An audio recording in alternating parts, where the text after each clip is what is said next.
15,000 টাকার ভিতরে যারা গেমিং স্মার্টফোন কিনবেন তাদের জন্য আজকের এই ভিডিওটি অনেক বেশি স্পেশাল। আজকের এই ভিডিওতে আপনাদের জন্য আমরা 3টি গেমিং স্মার্টফোন নিয়ে আসছি, যেগুলো আপনারা 15,000 টাকার আশেপাশে পেয়ে যাবেন।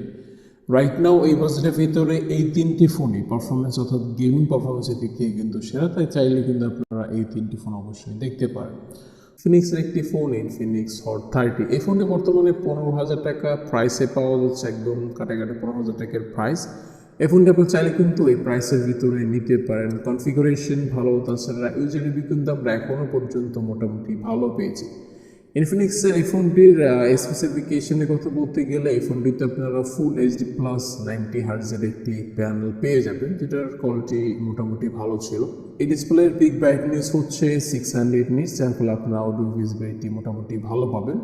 ডিসপ্লে পিক ডেন্সিটি হচ্ছে 396 এবং এর সাইজ হলো 6.78 ইঞ্চ। স্ক্রিন টু বডি হচ্ছে 84.5%। ডিসপ্লে চারিদিকে চিন বা ব্যাসেল এরিয়া তারা যথেষ্ট পরিমাণে ন্যানো রেখেছে, যেটা আমার কাছে অনেক ভালো লেগেছে। কিন্তু এই ডিসপ্লেতে আপনারা একটা বিষয় পাচ্ছেন না, সেটা হচ্ছে ডিসপ্লের প্রোটেকশন।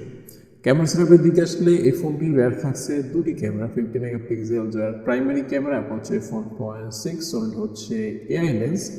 প্রাইমারি ক্যামেরা দিয়ে সর্বোচ্চ 2K 30 ফ্রেম পার সেকেন্ডে ভিডিও রেকর্ড করা যাবে। আর ছবি কোয়ালিটির কথা বলতে গেলে প্রাইস অনুযায়ী যদি বিবেচনা করি 15,000 টাকা, তো ওই অনুযায়ী বিবেচনা করতে গেলে এটা কি কাজ চালিয়ে জমন্ত ক্যামেরা বলা যায়। ফ্রন্ট ফেসিং যে ক্যামেরা সেটা অ্যাভারেজ লেভেলের ছিল, ফ্রন্ট ফেসিং ক্যামেরাটা হচ্ছে f2.5 অ্যাপারচার। এই ফোনের ব্যাটারি এবং চার্জার নিয়ে বলতে গেলে এই ফোনে আপনারা 5000 মিলিয়াম পাওয়ার ব্যাটারি পেয়ে যাবেন। এটার বক্সে থাকছে 33 ওয়াটের চার্জার। ব্যাটারি ব্যাকআপ ভালো ছিল, বেসিক ইউসেজ একদিন প্লাস ব্যাটারি ব্যাকআপ পাবেন। ব্যাটারি ব্যাকআপ নিয়ে বলতে গেলে আপনারা বেসিক ইউসেজে ফোনটি থেকে একদিন প্লাস অর্থাৎ প্রায় 1.5 দিনের মতো কিন্তু ব্যাটারি ব্যাকআপ পেয়ে যাবেন। আর যারা হেভি টাইপের ইউজার আছেন তারা 7 থেকে শুরু করে 9 ঘন্টার মধ্যে কিন্তু ব্যাটারি ব্যাকআপ পাবেন। দিনের পর এই ফোনের পারফরমেন্সের দিকে আসা যাক। ফোনটি ওয়েস সেকশন অ্যান্ড্রয়েড 13 পেয়ে যাবেন, যার ব্যাকএন্ডে থাকছে XOS 12.6। আর চিপসেটের কথা বলতে গেলে ফোনটিতে মিনিটেক্যালি G80 অক্টা-কোর প্রসেসর ইউজ করা হয়েছে, যেটার আপনার স্পিড হচ্ছে 2 GHz, মানে G52 MC2 GPU।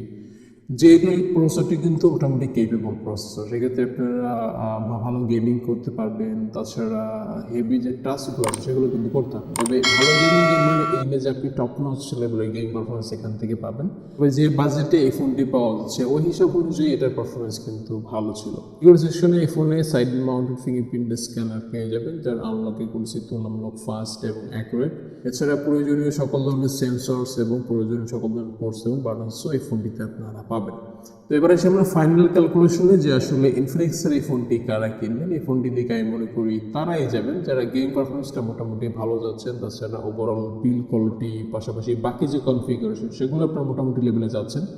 আর ফোনটি থেকে যদি আপনি বেটার পারফরমেন্স পেতে চান গেমিংয়ের দিক থেকে, সেক্ষেত্রে রিকমেন্ড থাকবে হায়ার ভেরিয়েন্টটি নেওয়ার জন্য, তবে সেটার প্রাইস অনেক বেশি। আবার ওই প্রাইস পয়েন্টের ভিতরে গেলে আবার ওর থেকে আরও ভালো ভালো ফোন কিন্তু আছে।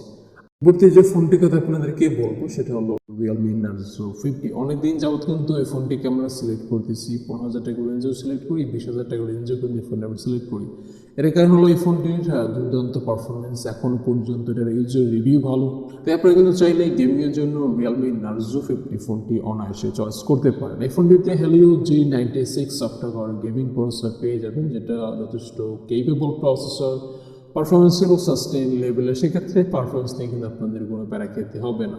ওই সেকশনে এই ফোনে পেয়ে যাচ্ছেন অ্যান্ড্রয়েড 11, যার ব্যাকএন্ড থাকছে রিয়েলমি EY 2.0। ডিসপ্লে দিকে আসলে এই ফোনে আপনারা পাচ্ছেন 120 হার্টজের IPS LCD ডিসপ্লে, যেটা সাইজ হলো 6.6 inch. Display screen to body হচ্ছে 84.6%, 20:9 এর অ্যাসপেক্ট রেশিও। পেমেন্ট ডেন্সিটি হলো 400। ডিসপ্লের কোয়ালিটির কথা বলতে গেলে আমার কাছে কোয়ালিটি ভালোই লেগেছে, মাল্টিমিডিয়া ওয়াচিং এক্সপিরিয়েন্স আপনাদের মোটামুটি ভালো হবে। ক্যামেরা সেটআপের দিকে আসলে এই ফোনটি রিয়ার থাকছে ট্রিপল ক্যামেরা সেটআপ, 50+2+2 মেগাপিক্সেলের লেন্স। প্রাইমারি ক্যামেরার ছবি কোয়ালিটি ডিসেন্ট লেভেলের ছিল এই বাজেটের ভিতরে, আর বাকি দুটি লেন্স তো অ্যাভারেজ লেভেলের। মেন ক্যামেরাতে সর্বোচ্চ আপনারা 30 ফ্রেম পার সেকেন্ডে ফুল এইচডি রেজুলেশনে ভিডিও রেকর্ড করতে পারবেন এবং স্লো মোশনে 120 ফ্রেম পার সেকেন্ডে ভিডিও রেকর্ড করতে পারবেন।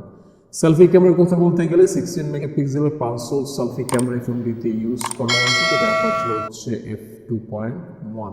Battery capacity Realme Narzo 50 5000 mAh charger দেওয়া হয়েছে এই ফোনটিতে 33 ওয়াটের। ব্যাটারি ব্যাকআপ ভালো ছিল, একদিন প্লাস ব্যাটারি ব্যাকআপ কিন্তু আপনারা পেয়ে যাবেন রেগুলার ইউসেজে বা নর্মাল ইউসেজে। যারা হেভি ইউজ করবেন তারা ব্যাটারি ব্যাকআপ কিন্তু তুলনামূলক কম পাবেন। ফোনটি থেকে আপনারা 6 থেকে শুরু করে 7-8 ঘন্টার মতো কিন্তু ব্যাটারি ব্যাকআপ পাবেন একদম হেভি ইউসেজে।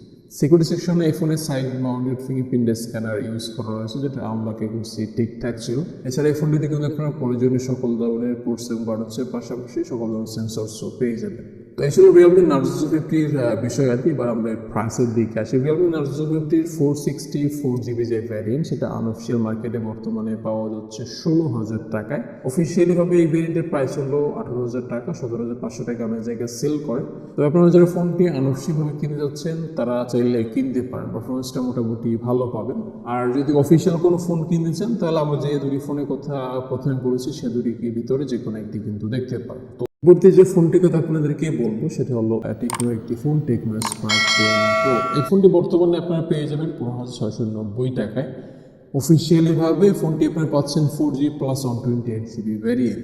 তো এবার আমরা দেখি আসলে এই প্রাইসে এই ফোনটি আমাদেরকে কি কি কনফিগারেশন দিচ্ছে। ফার্স্টে ডিসপ্লে নিয়ে বলতে গেলে ফোনটিতে আপনারা ফুল এইচডি প্লাস 90Hz একটি প্যানেল পেয়ে যাবেন, আর যেটার কোয়ালিটি বাজেট রেঞ্জের ফোন হিসেবে মোটামুটি ভালো ছিল।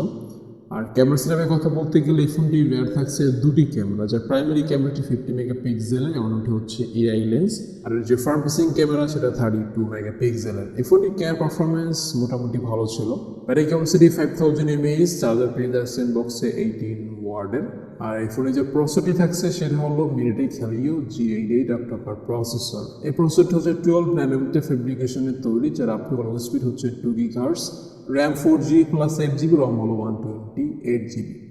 ওয়েস সেকশনে পেয়ে যাবেন অ্যান্ড্রয়েড 13, যার ব্যাকএন্ডে থাকছে হাইওয়েস 12.6। তো এখন আমরা আসি ফাইনালি ক্যালকুলেশনে যে আসলে টেকনোর এই ফোনটি কারা কিনবেন।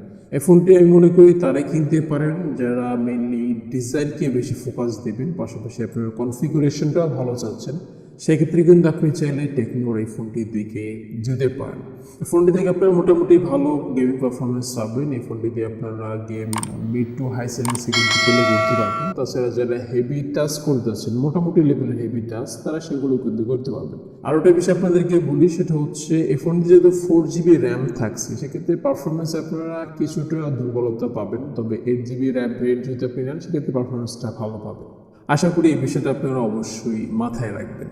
তো এই ছিল আমাদের আজকে ভিডিও 15,000 টাকা রেঞ্জের গেমিং স্মার্টফোন নিয়ে। তো কোন ফোনটি আপনি এই মুহূর্তে কিনতে চান এই বাজেটে, সেটা অবশ্যই কমেন্ট সেকশনে জানাবেন। আজকে আমরা এখানে বিদায় নিচ্ছি, ভালো থাকবেন সবাই, আল্লাহ।